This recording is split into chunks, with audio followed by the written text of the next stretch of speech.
رحم اللہ من قرأ الفاتحہ.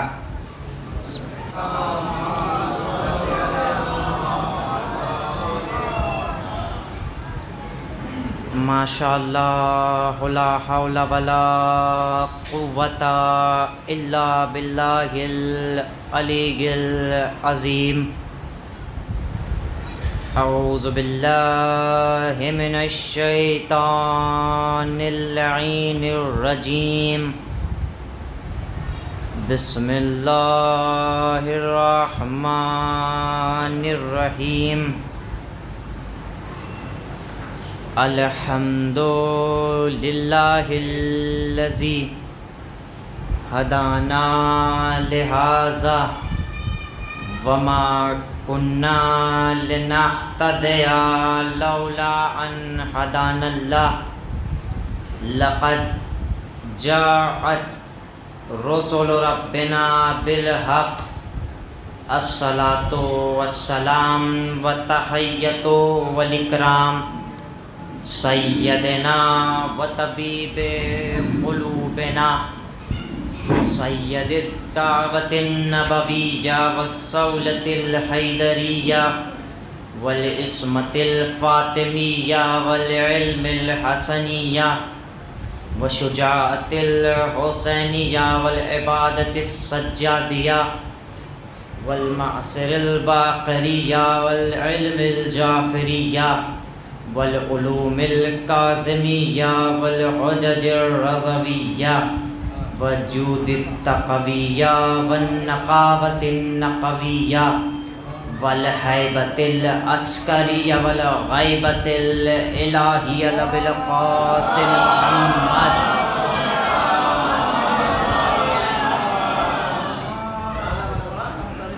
وعلى آل بیتہ الطیبین الطاہرین المعصومین المظلومین المنتخبین المنتجبین وَلَعْنَةُ اللَّهِ عَلَىٰ أَعْدَائِهِمْ وَغَاصِبِ حُقُوقِهِمْ أَجْمَعِينَ. بسم اللہ الرحمن الرحیم. نادِ علیًا مظہر العجائب تجد عونا لک فی النوائب. کل ہم وغم سینجلی بعظمتک یا اللہ بنبوتک یا محمد بولایتک یا علی یا علی یا علی. اما بعد فقد قال رسول اللہ صلی اللہ علیہ وآلہ وسلم حسین منی وانا من الحسین. صلوات.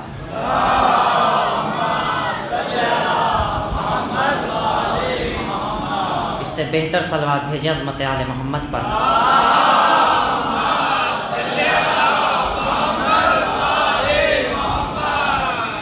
اجازت ہے گفتگو شروع کی جائے قبلہ. حاضرین مجلس، بزرگان ملت، ماتم داران مظلوم کربلا، ماتم داران سید الشہداء، دلوں میں محبت علی کی ٹھنڈک کو محسوس کرنے والوں، ہاتھوں میں پرچم عباس کو بلند کرنے والوں، آنکھوں میں محبت علی کو محسوس کرنے والوں، عزیزان محترم،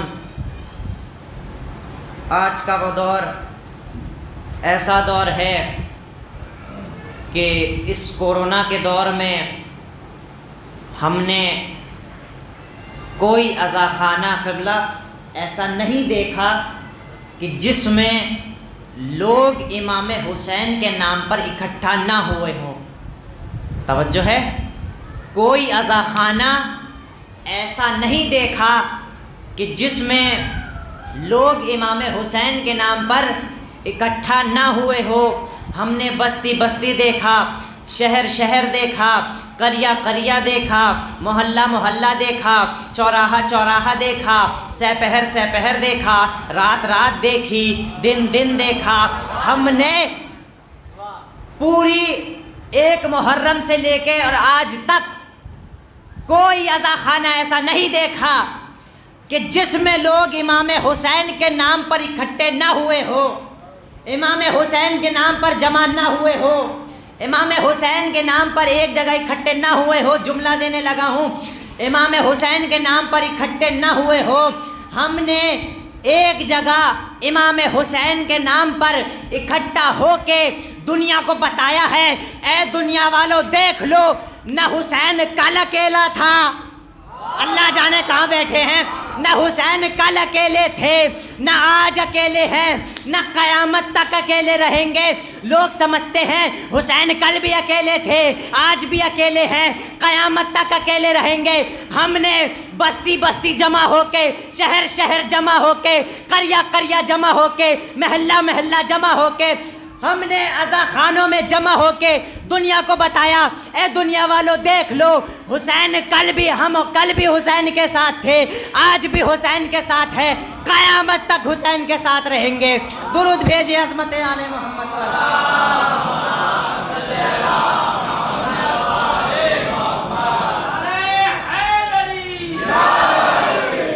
میں نے جس حدیث مبارک کو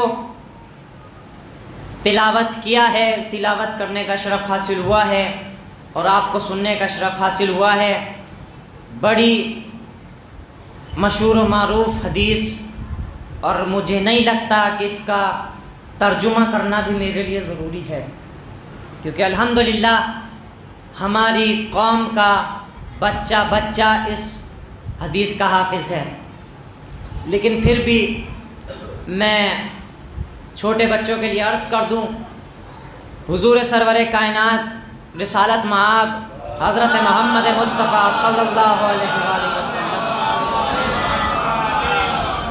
ارشاد فرمایا، حسین منی وانا من الحسین، حسین مجھ سے ہے، میں حسین سے ہوں۔ عزیزان محترم، اہل نظر تشریف فرما ہے، قبلہ اور ہمارے بزرگ علماء بھی تشریف فرما ہیں، میں واضح کر دوں کہ کبھی بھی اگر میری بات میں حقیقت ہوگی، قبلہ تائید کریں گے اور ہمارے طائب بھی تائید کریں گے، کبھی بھی کلام کی قیمت نہیں ہوتی، کلام کی قیمت نہیں ہوتی، بلکہ کلام کی قیمت کلیم کی وجہ سے ہوتی ہے۔ توجہ ہے، کلام کی قیمت کلیم کی وجہ سے ہوتی ہے۔ بات کو واضح کر دوں، جتنا بڑا کلیم ہوگا، اللہ جانے کہاں بیٹھے ہوں گے، جتنا بڑا کلیم ہوگا اتنا ہی بڑا مرتبہ کلام کا ہوگا۔ اب واضح کر دوں، اگر کوئی بھی بات لے لیجئے، ایک بچہ آ کے کہے تو اس کا کچھ اور اثر ہوگا، کوئی بچہ کہے تو اثر کچھ اور ہوگا، اسی بات کو کوئی جوان کہے، اسی بات کو کوئی جوان کہے تو کچھ اور اثر ہوگا، اسی بات کو کوئی بوڑھا کہے تو کچھ اور اثر ہوگا، وہی بات مسجد کا مولوی کہے تو کچھ اور اثر ہوگا، وہی بات قوم کا سب سے بڑا بزرگ آدمی کہے تو کچھ اور اثر ہوگا، وہی بات کو قوم کا صدر کہے تو کچھ اور اثر ہوگا، اسی بات کو مسجد کا مولوی کہے تو کچھ اور اثر ہوگا، اسی بات کو جامع مسجد کے امام کہے تو کچھ اور اثر ہوگا۔ درود بھیج عظمت محمد و آل محمد۔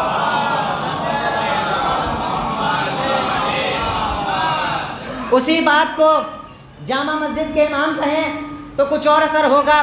ایک قدم آگے بڑھ کے کہتا ہوں، اسی بات کو کوئی مجتہد کہے تو کچھ اور اثر ہوگا، اور بڑھ کے کہتا ہوں اسی بات کو کوئی امام کہے تو کچھ اور اثر ہوگا، اسی بات کو کوئی نبی کہے تو کچھ اور اثر ہوگا، اور اسی بات کو کوئی نبیوں کا نبی کہے، رسولوں کا رسول کہے۔ اما یہ وہ کہہ رہا ہے جو طٰہٰ بھی ہے، یاسین بھی ہے، مزمل بھی ہے، مدثر بھی ہے، مبشر بھی ہے، بشیر بھی ہے۔ یہ وہ کہہ رہا ہے جو مرسل اعظم ہے۔ یہ وہ کہہ رہا ہے جسے قرآن نے بڑھ بڑھ کے کہا، اسے طٰہٰ کہا، مدثر کہا، مزمل کہا، مبشر کہا، بشیر کہا۔ یہ وہ کہہ رہا ہے جو مرسل اعظم ہے۔ عزیزان محترم، کیا کہہ رہے ہیں؟ کہ حسین منی وانا من الحسین، حسین مجھ سے ہے، میں حسین سے ہوں۔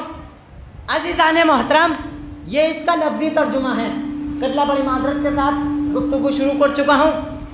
اگر ہم اس کا ترجمہ اپنے اعتبار سے کریں تو تائید کریں گے، آپ بھی تائید کیجئے گا۔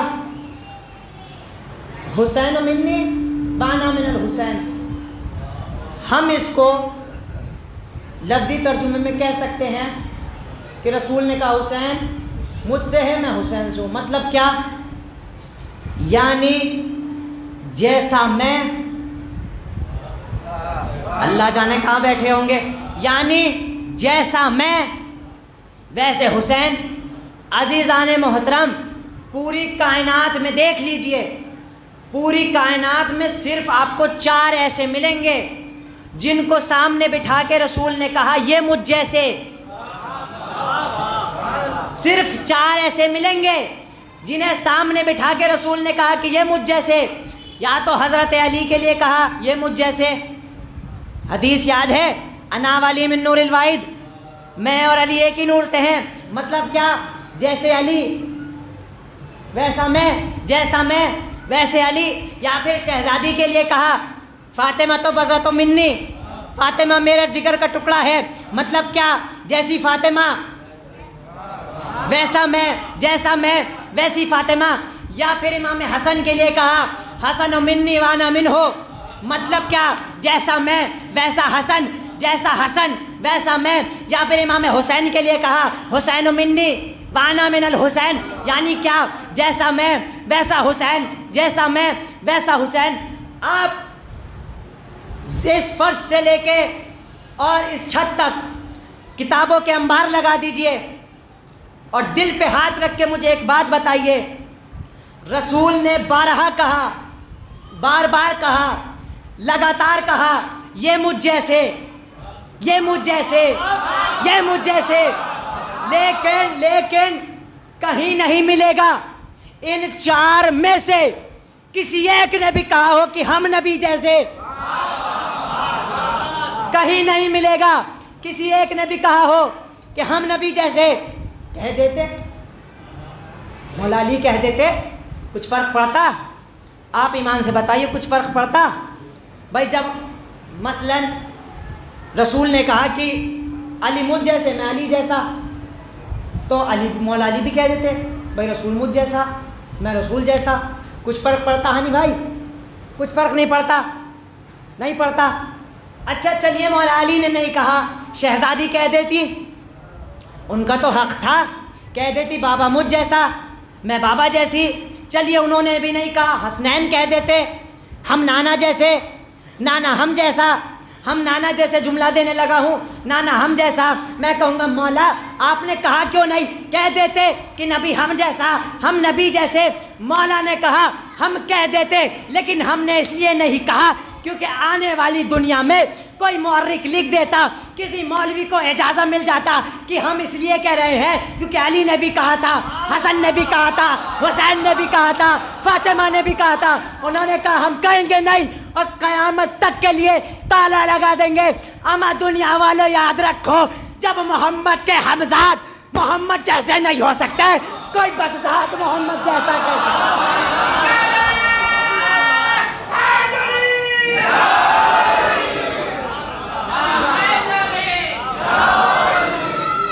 درود بھیج عظمت عالم۔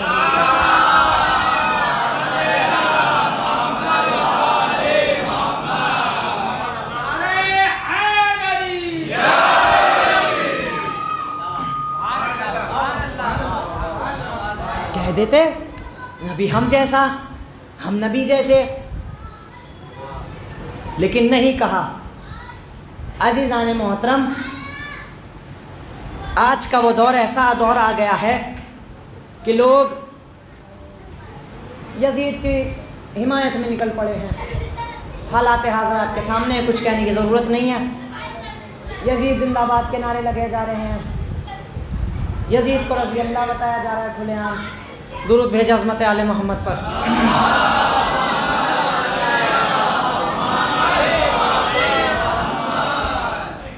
یزید کی تعریف کی جا رہی ہے، یزید کو رضی اللہ بتایا جا رہا ہے۔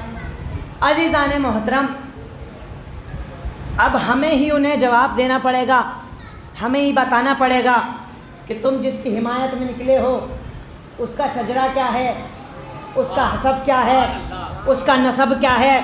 عزیزان محترم، لوگوں نے بھری تعداد میں بند کمرے میں بیٹھ کر یزید کی حمایت میں اتر آئے ہیں، یزید کو رضی اللہ بتایا جا رہا ہے، یزید کی حمایت کی جا رہی ہے۔ اب شاید انہیں بتانا پڑے گا کہ تم نے جس کی حمایت کرنے کی کوشش کی ہے، پھر آ، کھل کے آ، یزید کا دفاع کرنا ہے پھر کھل کے کر، بند کمرے میں کیوں کرتا ہے، سامنے آ۔ عزیزان محترم، ہمیں کچھ بتانے کی ضرورت نہیں ہے۔ اگر آپ سے یہ پیغام بھی ہے، پیغام بھی لے کے جائیے گا۔ اگر آپ سے کوئی کہے، قبلہ بہت سی بار ہوتا ہے لوگ کہہ دیتے ہیں جی کربلا میں 2 شہزادوں کی جنگ تھی، بہت سی بار کہا جاتا ہے کربلا میں 2 شہزادوں کی جنگ تھی۔ شاید انہیں بتانا پڑے گا کربلا میں 2 شہزادوں کی جنگ نہیں تھی، کربلا میں حق اور باطل کی جنگ تھی، کربلا میں صحیح اور غلط کی جنگ تھی، کربلا میں رائٹ اور رانگ کی جنگ تھی۔ اب شاید تمہیں بتانا پڑے گا یزید کا شجرہ۔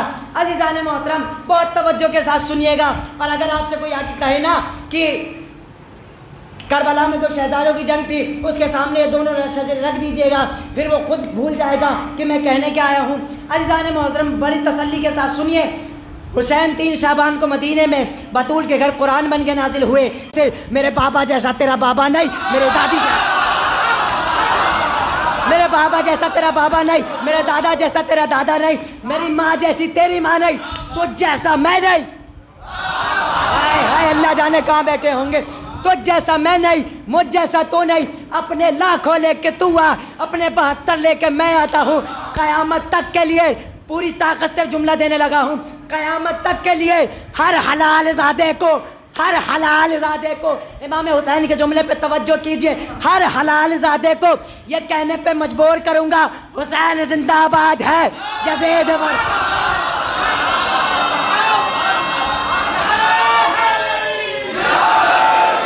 جملہ سنیے، جملہ سنیے، نعرہ حیدر۔ اب جملہ سنیے، امام نے کیا کہا؟ قیامت تک کے لیے ہر حلال زادے کو، تیرے ہر حلال زادے کو یزید کا نعرہ۔ ایک اور درود بھیجا عظمت تعالی۔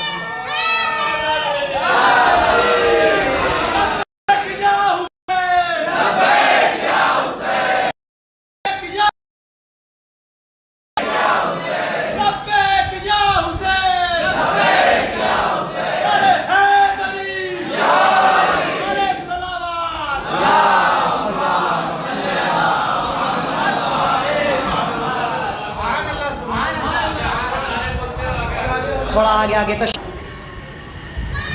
حسین زندہ آباد کا نعرہ حلال زادے لگاتے ہیں، یزید زندہ آباد کا نعرہ کوئی بھی لگائے، لیکن شرط ہے حلالی نہیں ہو سکتا۔ عزیزان محترم، رسول کی وفات کے بعد یہی تو سب سے بڑا کام ہوا کہ لوگوں نے بادشاہ 2 جگہ سے حکومتیں چلی۔ رسول کی وفات کے بعد کتنی جگہ سے حکومتیں چلی؟ بولیے، 2 جگہ سے، ایک بادشاہ کے یہاں سے، ایک امام کے یہاں سے۔ امام بادشاہ جو تھا وہ شام میں رہا کرتا تھا، امام کوفے میں رہتے تھے، لیکن لوگوں نے یہ مزاج بنا لیا تھا، لوگ بادشاہ کو امام بنانا چاہتے تھے۔ قبلہ تائید کیجئے گا، لوگ بادشاہ کو امام بنانا چاہتے تھے، لیکن بادشاہ بادشاہ ہوتا ہے، امام امام ہوتا ہے۔ فرق بتا دوں، بہت بڑا فرق ہے بادشاہ اور امام میں۔ بادشاہ وہ ہوتا ہے جو اپنی مرضی کے مطابق کام کرے، امام وہ ہوتا ہے جو اللہ کی مرضی کے مطابق کام کرے۔ امام وہ ہوتا ہے جو اللہ کی مرضی کے مطابق کام کرے۔ عزیزان محترم، توجہ ہے، میں نے کہا 2 جگہ سے حکومتیں چلی۔ موضوع پسند ہے قبلہ؟ اجازت ہے آگے بڑھا جائے۔ 2 جگہ سے حکومتیں چلی، ایک بادشاہ کے یہاں سے، ایک امام کے یہاں سے۔ بادشاہ شام میں رہا کرتا تھا، امام کوفے میں رہا کرتے تھے۔ بادشاہ کا نام معاویہ، امام کا، اس نے سب سے پہلا کام کیا کیا؟ خط لکھنے شروع کر دیے، خط و خطابت لکھنی شروع کر دی۔ کس کس کو؟ جو اپنے سے چھوٹی حکومتیں تھیں ان کو خط بھیجنے شروع کر دیے. اس زمانے کی سب سے بڑی حکومت کا نام تھا روم، اس زمانے کی. اور اس زمانے کے بادشاہ کو کہا جاتا تھا، روم کے بادشاہ کو کہا جاتا تھا قیصر روم. کیا کہا جاتا تھا؟ قیصر روم. اس نے انہیں بھی خط بھیجے. اب انہوں نے خط آتا تھا، بادشاہ پھینک دیتا تھا، پڑھتا تھا پھینک دیتا تھا، اس کو کوئی توجہ نہیں دیتا تھا. جب کئی بار بادشاہ نے خط لکھ دیے اور بھیج دیے تو بادشاہ جو تھا شام کا پریشان ہو گیا، منہ لٹکائے ہوئے بیٹھا. ایک دن بیٹا آ گیا یزید، کہنے لگا، ابا کو پریشان دیکھا. ابا کیسے پریشان ہو؟ کہا کچھ نہیں، میں نے روم کے حکومت کو ایسے ایسے خط لکھے تھے، انہوں نے ایک بھی جواب نہیں دیا. کہا کیا کرنا چاہتے ہو؟ کہا میں چاہتا ہوں کہ میں روم میں کسی کو حکومت کا نمائندہ بنا کے بھیجوں. توجہ ہے، حکومت کا نمائندہ بنا کے بھیجوں. اب یزید جو تھا چالاک تھا، اس نے کہا کیا چاہتے ہو؟ کہا میں چاہتا ہوں. اس نے کہا کہ کون جائے گا حکومت کا نمائندہ بن کے؟ کہا اور کون جائے گا؟ تم جاؤ گے. کہا تم جانا اور جانے کے بعد کہنا کہ میں حکومت کا نمائندہ ہوں، ہماری حکومت کے بارے میں بتانا. اب یزید جو تھا باپ کے کہنے پہ روم آ گیا. اب وہاں ایسا تو تھا نہیں، جی منہ اٹھائے اور اندر چلے آئے. سپاہی نے روک دیا، ٹھہریے، کہاں جا رہے ہیں؟ کہا میں شام سے آیا ہوں، حکومت کا نمائندہ ہوں اور بادشاہ سے ملنے آیا ہوں. کہا بادشاہ تو ہے نہیں، وہ شام میں بیٹھتا ہے، شام کو آئے گا تو میں آپ کا نام بتا دوں گا.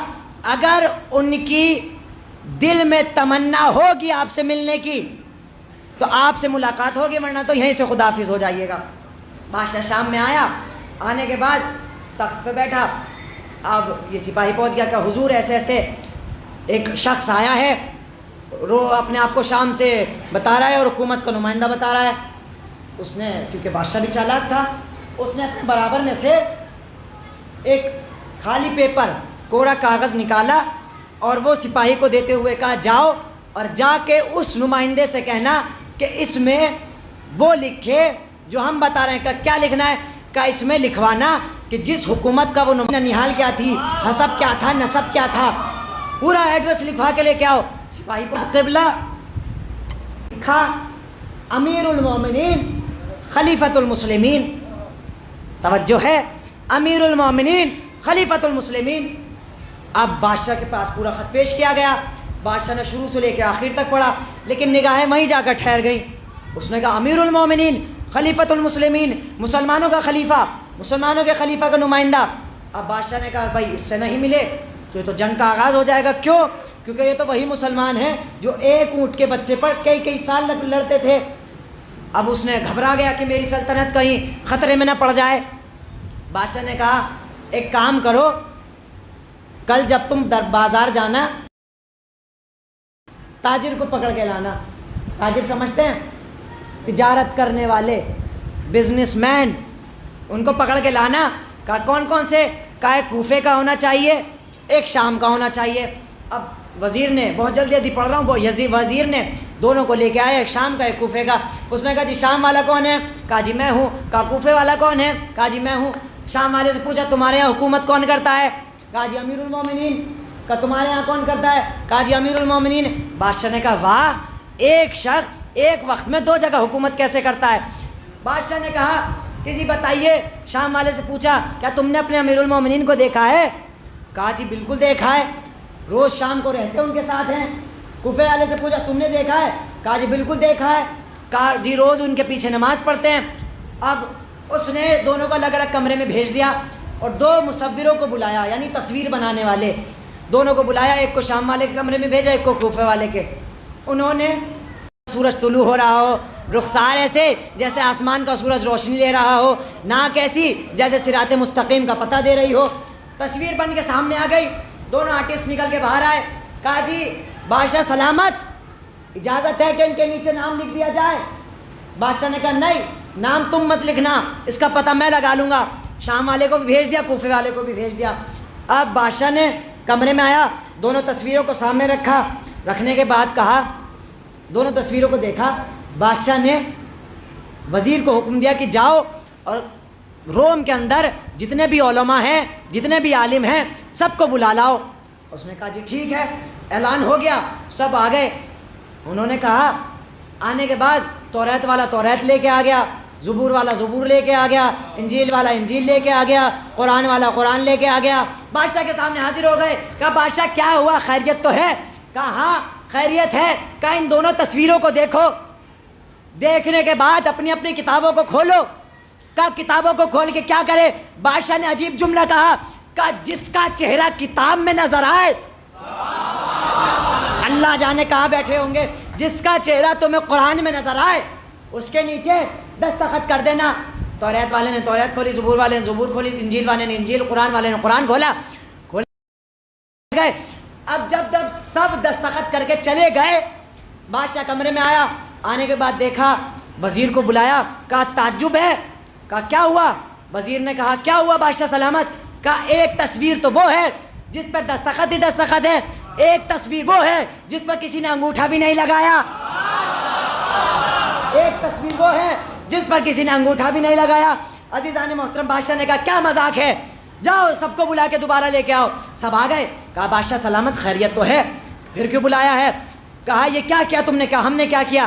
کہا میں نے کہا تھا کہ تصویر پہ دستخط کرنا ہے، تو ایک تصویر تو وہ ہے جس پر تم نے دستخط ہی دستخط بھر دیے، ایک تصویر وہ ہے جس پہ انگوٹھا بھی نہیں لگایا۔ کہا بادشاہ سلامت ہم کیا کریں، تم نے شرط ہی ایسی رکھی تھی جس کا چہرہ کتاب میں نظر آئے، جس کا چہرہ قرآن میں نظر آئے۔ کہا کیسے؟ کہا ہم نے آنکھ دیکھی، عین اللہ لگا، اللہ جانے کہاں بیٹھے ہوں گے، ہم نے آنکھ دیکھی، عین اللہ لگا، کان دیکھے، نشان اللہ لگا، چہرہ دیکھا، وجہ اللہ لگا، ہم نے اسی کے نیچے دستخط کر دیے۔ بادشاہ مسکرایا، بادشاہ مسکرانے لگا، پوری طاقت سے پڑھنے لگا ہوں۔ بادشاہ مسکرانے لگا، مسکرانے کے بعد کہا، وزیر نے دیکھا بادشاہ مسکرا رہا ہے، کہا کیوں مسکرا رہا ہے؟ بادشاہ نے کہا یہیں سے پتہ چل گیا، آیت والا چہرہ اور ہے، لعنت والا چہرہ اور ہے، آیت والا چہرہ اور ہے،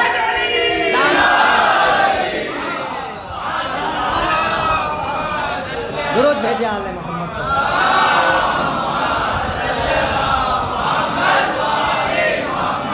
آیت والا چہرہ اور ہے، لعنت والا اور ہے۔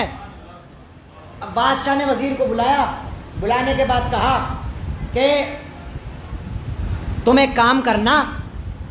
وزیر نے کہا، وزیر پہلے آ گیا، وزیر نے کہا کہ بادشاہ سلامت اب تو پتہ چل گیا کہ یہ تو جھوٹا ہے، فراڈ ہے، مکار ہے، کہا اس کو نکالیے باہر۔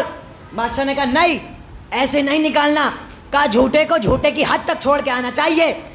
بادشاہ نے کہا جاؤ ایک خط لکھو کوفے کے بادشاہ کو، کہا لکھنا کہ یہاں آپ کا کوئی حکومت کا نمائندہ جھوٹا بن کے آیا ہے اور آپ کی حکومت کا نمائندہ کہہ رہا ہے، لہٰذا آپ تشریف لے آئیے اور ہم ثابت کریں گے کہ وہ جھوٹا ہے، آپ سچے ہیں۔ وزیر مسکرایا، وزیر جانتا تھا کس کی حمایت کر رہا ہے۔ وزیر مسکرایا، مسکرانے کے بعد کہا بھائی میں نہیں لکھ سکتا۔ دیکھیے گا، وزیر نے کہا میں نہیں لکھ سکتا۔ کہا کیوں نہیں لکھ سکتے؟ کہا میں لکھ ہی نہیں سکتا۔ کہا وجہ تو بتاؤ۔ کہا وہ آئیں گے ہی نہیں۔ کہا کیوں نہیں آئیں گے؟ کہا جہاں تک میں جانتا ہوں کوفے کا بادشاہ وہ ہے جو کہتا بعد میں ہے، پہلے ہو جاتا ہے۔ کہا وہ اتنا بڑا سچا ہے، اتنا بڑا سچا ہے، اسے اپنی سچائی کو ثابت کرنے کی ضرورت ہی نہیں۔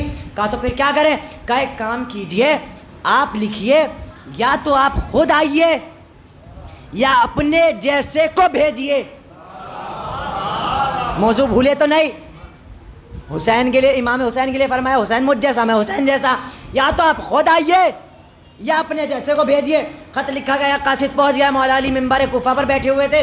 مولا علی نے خط کو پڑھا، بغل برابر میں امام حسن بیٹھے ہوئے تھے۔ خط دیتے ہوئے کہا حسن آج موقع ملا ہے، آج موقع ملا ہے، آج موقع ملا ہے، جا کے دنیا کو بتا دے سچے باپ کا سچا بیٹا کون ہے۔ جا کے دنیا کو بتا دے سچے باپ کا سچا بیٹا کون ہے۔ اب امام حسن جو تھے آ گئے روم۔ مولا علی کے کہنے سے ایک کمرے میں مولا حسن کو ٹھہرایا گیا، ایک کمرے میں یزید کو۔ بادشاہ نے اعلان کرا دیا کہ کہ کل کوئی بازار نہیں لگے گا. وزیر کو بلایا کہ کہہ دو کل کوئی بازار نہیں لگے گا, کوئی دکان نہیں لگے گی, کوئی ٹھیلی نہیں لگے گی. کہا تو پھر کہا سب کو اتنا سا تو تمہارا دربار ہے, اتنا بڑا دربار کو اٹھا کے بازار میں لگا دو. بس بادشاہ نے کہا ٹھیک ہے جاؤ. انتظام کر دیا گیا, دربار کو اٹھا کے بازار میں لگا دیا گیا. کرسیاں بچھا دی گئی مشیروں کے لیے, مصوروں کے لیے, وزیروں کے لیے, چاہنے والوں کے لیے. تخت بچھا دیا گیا اور سب سے مین کام کیا گیا, ایک صدر دروازہ بنایا گیا.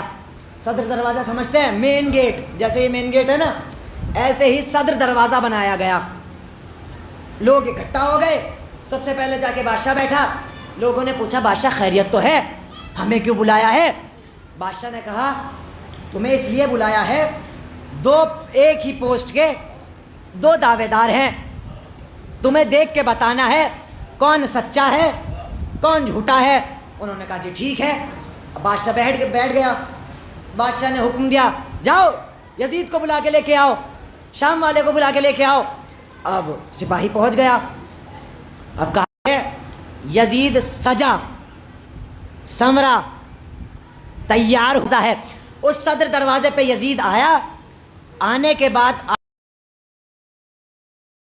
یہ بادشاہ اپنے آپ کو بادشاہ کہلاتا ہے, سلام کر رہا ہے جھک کے وہ بھی. اب پھر سلام کرنے کے بعد بادشاہ 3 پیڑیوں کے تخت پہ بیٹھا تھا. پھر بادشاہ کی 1 پیڑی پہ اترا, بادشاہ کے ہاتھ کو چوما, پھر بادشاہ کو سلام. بادشاہ نے حکارت سے کہا کرسی خالی پڑی ہے جا کے بیٹھ جا. بادشاہ نے حکارت سے کہا کرسی خالی پڑی ہے جا کے بیٹھ جا. بیٹھ گیا. بادشاہ نے کہا جاؤ اب کوفے والے کو بلا کے لے کے آؤ. امام حجرے میں بیٹھے ہوئے تھے. سپاہی پہنچا, کہا مولا آپ کو بلایا ہے. اب تاریخ کے جملے ہیں, اگر کوئی خاموش رہا تو مجھے تکلیف ہوگی. تاریخ بتاتی ہے کہ مولا نے تبرکات کا صندوق کھولا, رسول کا امامہ, تقوی کی ردا, توکل کا پٹکا, عصائے موسیٰ, پنجتن کی تسبیح لے کے مولا اس صدر دروازے پہ آئے, مین دروازے پہ جہاں یزید نے جھک کے سلام کیا تھا. مولا نے نہ دائیں دیکھا نہ بائیں دیکھا, نہ آگے دیکھا نہ پیچھے دیکھا, نہ ادھر دیکھا نہ ادھر دیکھا. شکر ہے اس اللہ کا جس نے اس پوری کائنات کو ہم اہل بیت کے لیے بنایا اور ہم اہل بیت کو اپنے لیے بنایا. مولا نے آہستہ آہستہ قدم بڑھائے. تاریخ کے جملے بتانے جا رہا ہوں. مولا قدم بڑھاتے گئے. بادشاہ اپنی تخت سے کھڑا ہو گیا. مولا نے قدم بڑھایا, بادشاہ 1 پیڑی نیچے اترا. مولا نے قدم بڑھایا, بادشاہ 2 پیڑی نیچے اترا. مولا نے قدم بڑھایا, بادشاہ 3 پیڑی بھی نیچے اترا. مولا بالکل قریب آ گئے. بادشاہ زمین پہ گر گیا. کہا مولا تخت خالی پڑا ہے جا کے بیٹھ جائیے, تخت خالی پڑا ہے, تخت خالی پڑا ہے جا کے بیٹھ جائیے, تخت خالی پڑا ہے جا کے بیٹھ جائیے. مولا نے ایک جملہ کہا, قسم خدا کی ہنگامہ مچ گیا. مولا نے کہا تخت پہ جا کے تو بیٹھ, ہمیں دوسروں کی جگہ قبضانے کی عادت نہیں ہے. تخت پہ جا کے تو بیٹھ, ہمیں دوسروں کی جگہ قبضانے کی عادت نہیں ہے. مولا حسن کرسی پہ بیٹھ گئے. اب بادشاہ جو تھا کھڑا ہوا اپنی جگہ سے, لوگوں کو مخاطب کر کے کہا اے لوگو, تم نے دیکھا جو پہلے آیا تھا اسے بھی دیکھا, جو دوسرا آیا تھا اسے بھی دیکھا. پوچھا کیسا لگا, کیسا لگا؟ اب لوگ ایک دوسرے کی چہرہ دیکھنے لگے کہ بھئی یہ کیا پوچھ رہا ہے بادشاہ. انہی میں سے ایک بزرگ آدمی سفید داڑھی کے بیچارے بیٹھے ہوئے تھے. انہوں نے کہا بادشاہ اجازت ہے میں بتاؤں؟ کہا ہاں بتائیے. کہا جملہ دینے لگا ہوں, اگر کوئی خاموش رہا, یہاں سے لے کے وہاں تک سب کو دیکھ رہا ہوں میں, کوئی خاموش رہا تو مجھے ضرور تکلیف ہونے والی ہے. بادشاہ نے کہا پوری محنت سے میں کر رہا ہوں, تھوڑی سی محنت آپ کر لیجئے. بادشاہ نے کہا کیسا لگا؟ ایک بوڑھا آدمی بیٹھا تھا, اس نے کہا جی بادشاہ جب وہ پہلا والا آیا تھا ایسا لگا جیسے مجبور باپ کا مجبور بیٹا آیا ہے. کیا؟ جیسے مجبور باپ کا مجبور بیٹا آیا ہے. کہا جب حسن نے جاہو جمال کے ساتھ صدر دروازے کے باہر قدم رکھا تو ایسا لگا جیسے مختار باپ کا مختار بیٹا آیا ہے. ایسا لگا جیسے مختار باپ کا کون آیا ہے؟ مختار بیٹا آیا ہے. بادشاہ بیٹھ گیا. وزیر نے کان میں آ کے کہا بادشاہ اب تو اسے بھیج دو. اب تو مجمع کو بھی پتہ چل گیا کہ جھوٹا کون ہے سچا کون ہے. بادشاہ نے کہا نہیں ایسے نہیں, تو بیٹھ جا چپ کا. بادشاہ نے اس کو چپ چاپ بٹھا دیا, بیٹھ گیا بیچارہ وزیر. اب جو تھا بادشاہ نے ایک اشارہ کیا, کس چیز کا؟ رومال کا اشارہ کیا. 4 حبشی پہلوان ایک بڑے سے صندوق کو دھکیلتے ہوئے لے کے آئے. اب دیکھیں نا, جیسا انسان ہوتا ہے ایسی اس کی سوچ ہوتی ہے. یزید نے سوچا او ہو مال, ہیرے جواہرات, سونا چاندی, آدھا مجھے ملے گا آدھا انہیں ملے گا, مزے آ گئے.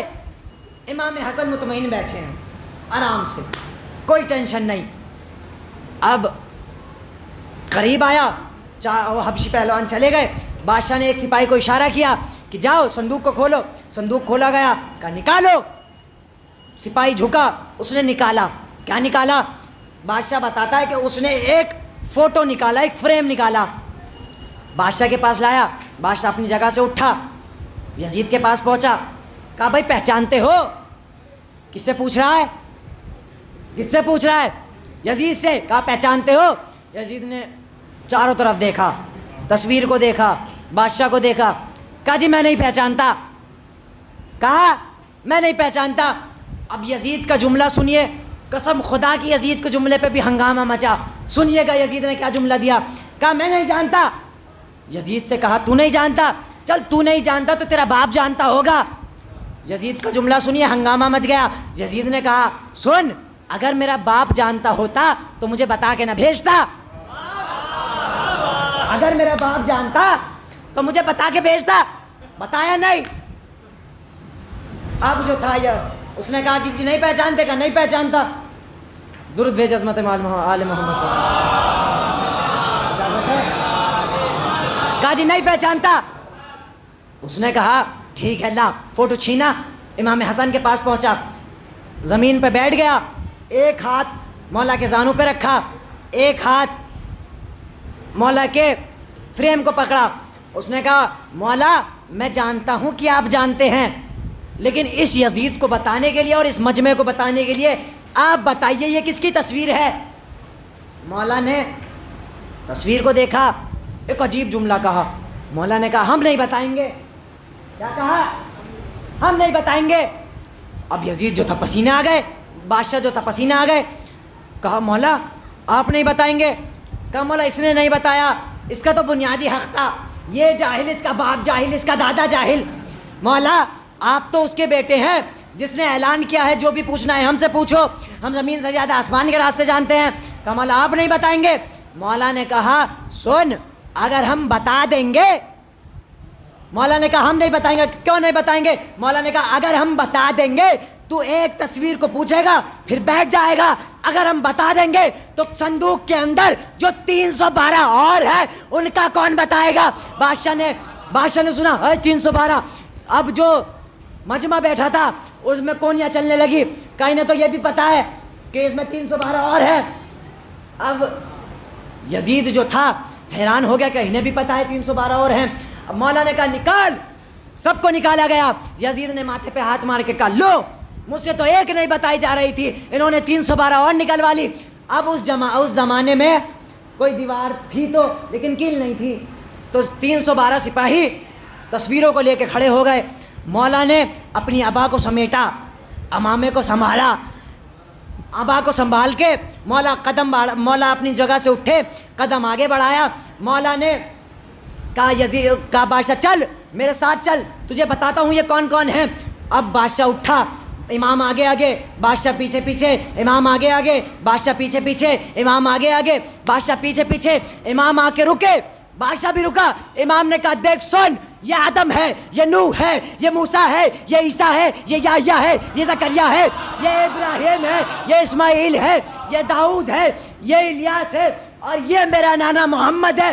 بادشاہ زمین پہ گر گیا, بادشاہ قدموں میں گر گیا. کہا مولا اس سے تو ایک نہیں بتایا جا رہا تھا, آپ نے تو سارا بتا دیا. مولا آپ جیت گئے, آپ سچے, آپ کا باپ سچا, آپ کا دادا سچا. مولا کا ہاتھ چوما, جانے لگا. کہا کہاں جا رہا ہے؟ کہا مولا تخت پہ بیٹھنے جا رہا ہوں. کہا ابھی کیسے جا رہا ہے؟ ابھی تو ہم نے وہ بتایا جو تو نے پوچھا, ابھی ہم وہ بتائیں گے جو ہم چاہتے ہیں. کہا مولا اب کیا بتانا ہے؟ کہا ابھی تو ہمیں بتانا ہے ان کا حسب کیا تھا، نسب کیا تھا، زمین کیا تھی، زمانہ کیا تھا، صحیفہ کیا تھا، کتاب کون سی تھی، دوست کیسے تھے، دشمن کیسے تھے۔ امام نے بتانا شروع کیا، امام بتاتے رہے، مجمع کھڑا ہو گیا، مجمع کھڑا ہو گیا، دونوں ہاتھوں کو اٹھا کے کہا حسن سچا، حسن سچا، حسن سچا، حسن سچا۔ بادشاہ قدموں میں گر گیا، گرنے کے بعد کہتا ہے مولا بس اب ہمیں صاحب یقین ہو گیا، آپ سچے، آپ سچے، آپ سچے۔ مولا کا ہاتھ چوما، پھر جانے لگا۔ مولا نے کہا آپ کہاں جا رہا ہے؟ کہا مولا اب تو ختم ہو گیا، آپ نے سب کچھ بتا دیا، اب کیا بتانا رہ گیا؟ کہا ابھی تو میں یہ بتاؤں گا کہ ان سب پر میرے باپ علی کے کیا احسان ہے۔ مولا نے بتانا شروع کیے، خاموش رہ گئے، میں آگے بڑھ جاؤں گا۔ مولا نے کہا کہ ان سب پر میرے باپ علی کے کیا کیا احسان ہے، درود بھیج عظمت آل محمد پر۔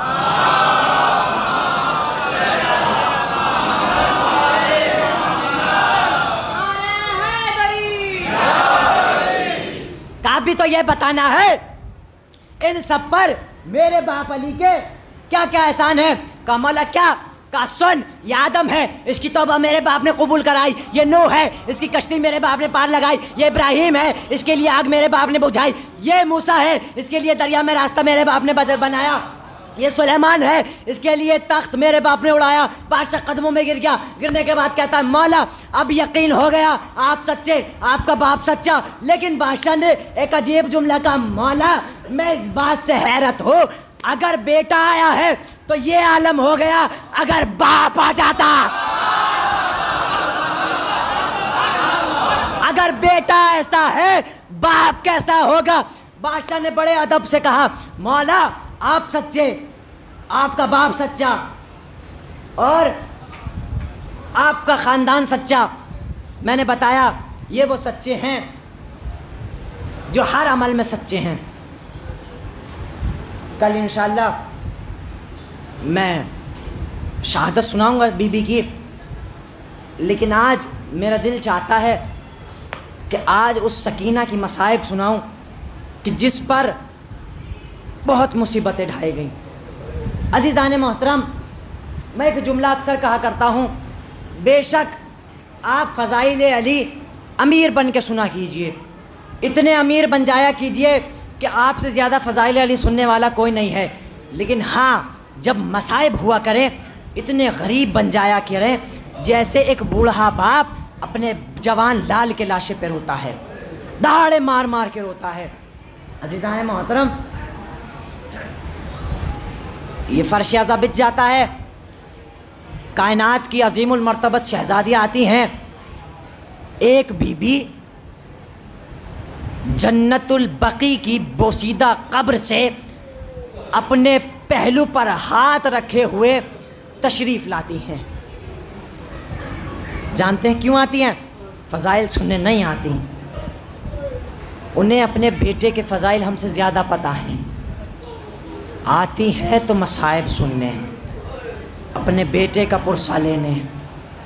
اور یہ اکیلی نہیں آتی، 14 معصومین تشریف لاتے ہیں، جناب سیدہ کے ساتھ جناب زینب آتی ہیں، ایک 4 سال کی بچی آتی ہے، تاریخ نے جس کا نام سکینہ بتایا ہے۔ کل میں شہادت پڑھوں گا بی بی کی۔ عزیزان محترم، 3 بطول جانتے ہیں جب یہ تشریف لاتی ہیں نا، تو جب آپ دہاڑے مار کے روتے ہیں نا، تو بی بی سکینہ اپنی پھوپھی سے پوچھتی ہیں، پھوپھی اماں یہ عزادار کس پہ گریا کر رہے ہیں؟ اے پھوپھی اماں یہ عزادار کس پہ رو رہے ہیں، اتنے دہاڑے مار مار کے رو رہے ہیں؟ جناب زینب کہتی ہیں، بیٹی سکینہ یہ تیرے بابا پہ گریا کر رہے ہیں۔ جناب سکینہ تڑپ کے کہتی ہیں، پھوپھی اماں ان کی کوئی تماچے تو نہیں مارے گا؟ پھوپھی اماں ان کے کوئی تازیانہ تو نہیں مارے گا؟ پھوپھی اماں جب بھی میں اپنے بابا پہ گریا کرتی تھی گھٹ گھٹ کے کرتی تھی۔ پھوپھی اماں میں چاہتی ہوں میرا ایک پیغام میرے عزاداروں تک پہنچے۔ شہزادی کہتی ہے، میرے چاہنے والوں جب بھی میرے بابا پہ رونا گھٹ گھٹ کے نہ رونا، ایسے رویا کرو جیسے ایک بوڑھا باپ جوان کے لاشے پہ روتا ہے، دہاڑے مار مار کے رویا کرو۔ عزیزان محترم، کربلا سے بڑی مصیبت کسی پہ نہیں گزری. 3 بطول کا تذکرہ کرنا ہے. 3 بطول محمد کے گھر میں ایسی ہیں جو وقت سے پہلے ضعیف ہوئی ہیں. پہلی بطول 18 سال کی، دوسری بطول 7 سال کی، تیسری بطول جو سب سے کم سن ضعیفہ ہوئی ہے اس کی عمر صرف 4 سال کی ہے. آپ کے گھر میں بھی بیٹیاں ہوں گی، 18 سال کی بیٹیاں ہوں گی، 7 یا 4 سال کی بیٹیاں ہوں گی. دل پہ ہاتھ رکھ کے بتائیے، وہ ہاتھ رکھ کے بتائے، اولاد والا ہاتھ رکھ کے بتائے، کیا وہ وقت سے پہلے ضعیف ہوئی ہوں گی؟ عمر کے تماچوں نے بوڑھا کر دیا. اور نہ چین سے علی کی بیٹی جناب سکینہ پیاس کی شدت سے سوئی ہوئی تھی. ہمارا بیمار امام جناب سکینہ کے قریب پہنچنے کے بعد کہتا ہے بہن سکینہ. جناب سکینہ چوک کے اٹھی. اٹھنے کے بعد کہا بھیا، بڑی عجیب انداز سے کہا بھیا میں تیری یتیم بہن ہوں. اے بھیا میں تیری یتیم بہن ہوں، اے بھیا میں تیری لاچار بہن ہوں، اے بھیا میں تیری مجبور بہن ہوں. بھیا مجھے اتنا بتا دے، ارے جب پیاس زیادہ لگتی ہے تو کیا عالم ہوتا ہے؟ جناب سکینہ تڑپ کے کہتی ہے بھیا جب پیاس زیادہ لگتی ہے تو کیا عالم ہوتا ہے؟ ہمارا بیمار امام کہتا ہے بہن سکینہ ارے جب پیاس زیادہ لگتی ہے ہونٹوں پر پپڑیاں جم جاتی ہے، گلا سوکھ جاتا ہے.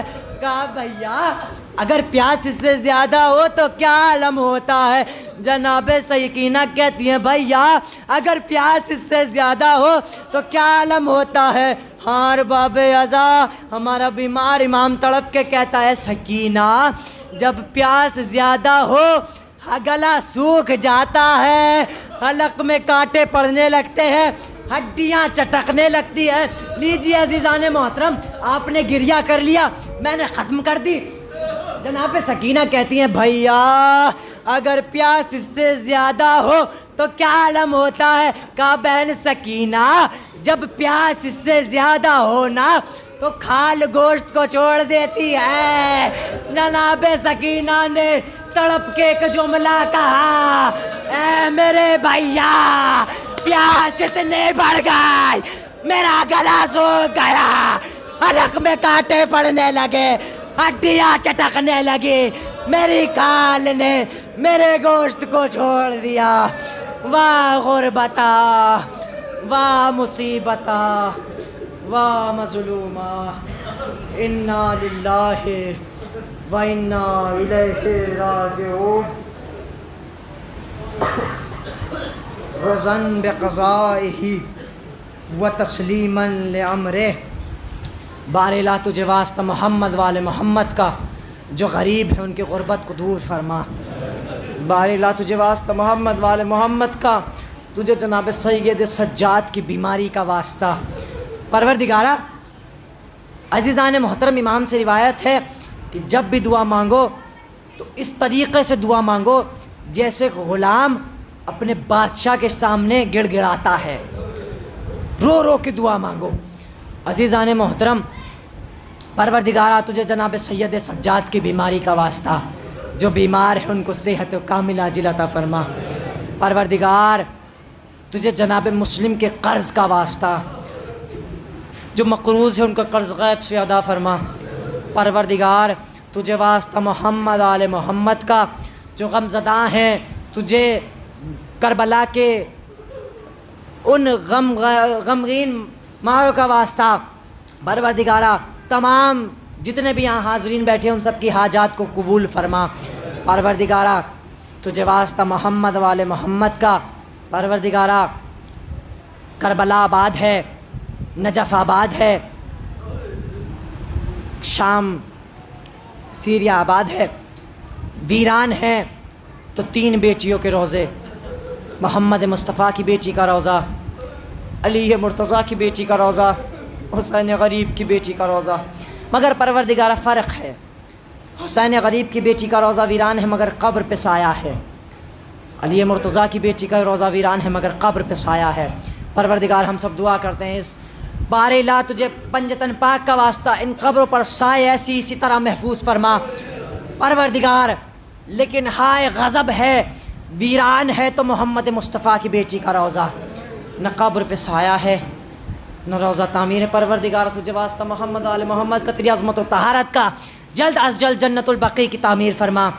پروردگارہ ہم سب کو زیارت کربلا، شام نجف سیریا، تمام روضائے مقدسہ کی زیارت سے مشرف فرما۔ پروردگارہ زیادہ امتحان مت لے، منتقم خون حسین امام زمانہ کے ظہور میں تعجیل فرما، ہم سب کو امام کے ناصرین میں شمار فرما۔ وآخر الدعواہ الحمدللہ رب العالمین وسيعلم الذین ظلموا أي منقلب ينقلبون، انا للہ و انا الیہ راجعون۔ ماتم حسین۔